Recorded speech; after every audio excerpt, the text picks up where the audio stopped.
దేవుడు మనుషులను చూస్తున్నప్పుడు దేవునికి భక్తులు కనిపించట్లేదు. భక్తి ముసుగులో ఉన్నటువంటి భక్తులు కనిపిస్తున్నారు, కానీ ముసుగులో ఉన్న భక్తులు కనిపిస్తున్నారు తప్ప దేవుడు అనుకున్నట్లుగా బ్రతికే భక్తులు కనిపించట్లేదండి. ఇలాంటి భక్తిహీనుల మధ్య మనం భక్తిగా బ్రతకలేమా? సాధారణంగా మనుషులకి ఎలాంటి అలవాటు ఉంటుందంటే, ఎక్కువగా భక్తి చేసేవాళ్ళు అనుకోండి, మన ఆలోచనలు అలాగనే ఉండిపోతాయండి. భక్తి చేసేవాళ్ళు ఉంటే మనం కూడా వారితో పాటు కొనసాగుతూ ఉంటాం. ఎక్కువగా పాటలు పాడేవాళ్ళు ఉంటే, వాక్యం చదివేవాళ్ళు ఉంటే, ప్రార్థన చేసేవాళ్ళు ఉంటే, దేవునికి భయపడేవాళ్ళు ఉంటే, లోబడేవాళ్ళు ఉంటే, అందరూ అలాగ ఉన్నారనుకోండి, మనం కూడా అలాగనే ఉండిపోతాం. అదే ఒకవేళ అక్కడ భక్తుల సంఖ్య తగ్గిపోయింది అనుకోండి, చివరికి మనలో కూడా ఆ భక్తిలో ఉన్నటువంటి సారం కూడా ఏమైపోద్ది తెలుసా అండి? ఏమైపోద్ది? సన్నగిల్లిపోద్ది. అక్కడ వరకు ఎందుకు, మనలోనే చాలామంది ప్రారంభంలో ముందు కూర్చున్న వాళ్ళండి. చాలామంది ప్రారంభం నాకు తెలుసు, ప్రారంభంలో ప్రారంభ ప్రార్థన చేయకముందు వచ్చి కూర్చున్న వాళ్ళు ఇప్పుడు వస్తున్నారు తెలుసండి? ఆలోచించారు. పాటలు మొత్తం అయిపోయినాక వస్తారండి. అంటే భక్తిలో డెవలప్ అయిపోతున్నామా, భక్తిలో దిగజారిపోతున్నామా? చెప్పండి, ఆలోచించండి. ఎలాంటి పరిస్థితుల్లో మీరు ఉన్నారో మీకు మీరు అర్థం చేసుకోవాలి. ఎందుకనండి అంటే అక్కడ వాతావరణాన్ని బట్టి, అక్కడ ప్రజలను బట్టి, అక్కడ ఉన్నటువంటి అంటే మనుషులను బట్టి, వారి అలవాట్లను బట్టి, వారి పద్ధతులను బట్టి మనం కూడా ఆటోమేటిక్గా ఏమైపోతామంటే బెండ్ అయిపోతామని. ఎందుకు బెండ్ అవ్వాలి? ఒకవేళ భక్తిహీనులే ఉన్నారు అక్కడ, నువ్వు భక్తిగా బతకలేవా? ఉన్నారు, భక్తిహీనులు ఉన్నారు అక్కడ. ముచ్చట పెట్టేవాళ్ళు ఉన్నారు, త్రాగుబోతులు ఉన్నారు, లోక వార్తలు మాట్లాడుకునే వాళ్ళు ఉన్నారు. నువ్వు భక్తిగా బ్రతకలేవా? ఎందుకు బ్రతకలేవు? బ్రతికి చూపించినటువంటి భక్తులు ఉన్నారండి మన కళ్ళ ముందు. మరి మనం ఎందుకు? ఏమైపోయాయి? ఒకప్పుడు కుటుంబ ప్రార్థనలు ఏమైపోయాయి? ఒకప్పుడు తెల్లవారుజామున ప్రార్థనలు ఏమైపోయాయి? ఒకప్పుడు బుధవారం ప్రార్థనలు, శనివారం ప్రార్థనలు, ఆదివారం ప్రార్థనలు, ఏమండి మీటింగ్ పెట్టినప్పుడు కూడా మిస్ అవ్వకుండా వచ్చేవాళ్ళం. మరి ఇప్పుడు ఏమైపోయిందంటే సన్నగిల్లిపోయింది. అంటే మీరు భక్తిహీనులుగా మారిపోయారా? భక్తి అంటే నీకు నచ్చినప్పుడు, నీకు ఇష్టం వచ్చినప్పుడు, కుదిరినప్పుడు చేసేది భక్తి కాదండి. నిజమండి, వాస్తవం అండి.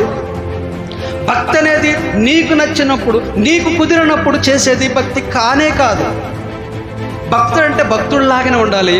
భక్తిహీనుడు లాగానే ఉంటాడు. భక్తిహీనుడు మార్చే పని ఉండదండి. భక్తిహీనుడు ఎప్పుడులాగానే ఉంటాడు. వాడి మాట మారదు, వాడి ఆలోచన మారదు, వాడిలో మార్పు రాదండి.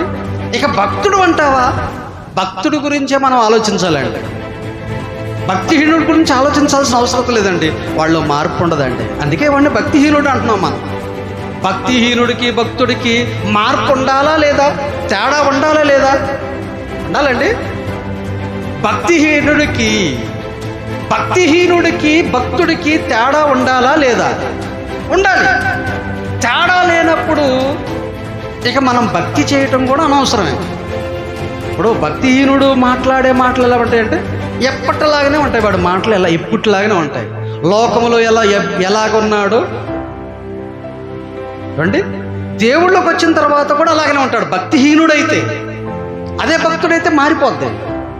మాట మారిపోద్దండి.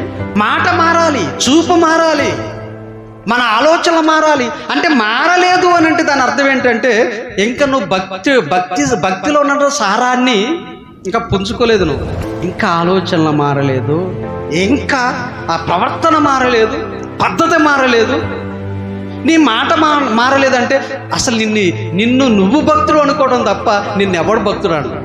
నువ్వు అనుకోవటమే. నేను భక్తుడిని, నేను విశ్వాసిని, నేను కూడా రక్షింపబడ్డాను, నాకంటూ ఒక బైబిల్ ఉంది, మాకంటూ ఒక పేరుంది, వీళ్ళు క్రైస్తవులు అంటారంతే. వాళ్ళు అంటారు అంతే, క్రైస్తవులు అంటారు అంతే.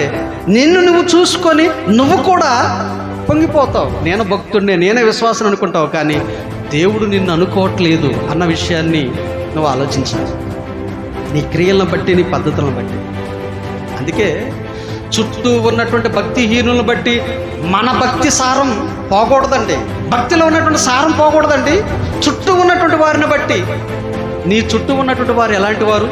భక్తిహీనులేనా? మనం అన్నిటి మీద సాధనాలు చేస్తాం, కానీ భక్తి విషయంలో సాధనం చేయమని. అదే వచ్చిన బాధ ఇదే. ఈరోజు ఆదివారం పెద్దలకాళ్ళు లేవాలి, పనులను చక్కబెట్టుకోవాలి, తొందరగా వెళ్ళాలి, ముందుగా వెళ్ళి కొద్ది నిమిషాలు ప్రార్థన చేసుకోవాలి, ఉన్నది ఒక్కరోజే. వారం అంతా పనికి వెళ్తున్నాం, వారం అంతా మన పనులే చూసుకుంటున్నాం, అంతే కదండి. వారం అంతా మన ఇష్టాలే నెరవేర్చుకుంటున్నాం, వారం అంతా సంపాదనలో ఉండిపోయాం. కనీసం ఆదివారం ప్రభు దినం ఇది, ఈ దినం నీకు కాస్త ముందు లేచి దేవుని దగ్గరికి వెళ్దాం, ప్రార్థన చేసుకుందాం, దేవుని స్తుతిద్దాం, విలువైన సందేశం దేవుడు నా కొరకు ఏదైతే సిద్ధపరిచాడో ఆ కొద్ది మాటలు విందామని ఆలోచన ఉంటుందండి. లేదు, భక్తి అనేది ఇష్టంతో చేయండి, కష్టంతో వద్దు. అసలు భక్తి చేయకపోతే నిన్ను అనేవాళ్ళు లేరు. ఎవరో అంటారు, ఎవరో ఫీల్ అవుతారు, ఎవరో బాధపడతారని అస్సలు భక్తి చేయొద్దండి దయచేసి. ఎవరు ఫీల్ అవ్వరు, ఎవరు బాధపడరు. ఎంత భక్తి చేసుకుంటే అంత దేవునితో కనెక్టింగ్ అయిపోతాం. ఎంత భయభక్తులు కలిగి ఉంటే అంత దేవునికి దగ్గరగా ఉంటామండి. ఉన్న భక్తిని పోగొట్టుకుంటే దేవునికి అంత దూరాన్ని పెంచుకుంటున్నామని దాని అర్థం. నీ చుట్టూ ఉన్నటువంటి వాళ్ళంతా భక్తిహీనులే. కానీ నువ్వెందుకు భక్తిగా బ్రతకలేవు చెప్పండి? ఎందుకు బ్రతకలేవు? వాళ్ళు ఏమన్నా నిన్నేమన్నా బలవంతంగా పోకుండా పట్టుకుంటున్నారా? ఇబ్బంది పెడుతున్నారా? నువ్వు ప్రార్థన చేయొద్దు, మందిరానికి వెళ్ళొద్దు, వాక్యం వినొద్దు అని బలవంతం కూర్చోబెడుతున్నారా? ఎప్పుడు భక్తి విషయంలో ఎవరిని చూడొద్దండి, ఎవరి గురించి ఆలోచించొద్దండి. మనంతట మనమే దూసుకుపోవాలండి. దేవుడు నోవాహుతో మాట్లాడుతున్నాడు. ఏమని మాట్లాడుతున్నాడు? ఆదికాండం 7వ అధ్యాయం ప్రారంభవచనం, యెహోవా ఈ తరము వారందరిలో నీవే నా ఎదుట నీతిమంతుడవై ఉండుట. అంటే భక్తిపరుడుగా నువ్వే కనిపిస్తున్నావయ్యా అన్నాడండి దేవుడు. ఆ తరము వారందరిలో కూడా ఎవరిని కనిపెట్టాడంటండి? ఈ తరము వారందరిలో అంటే తరము వారందరిలో కూడా ఆ తరమే.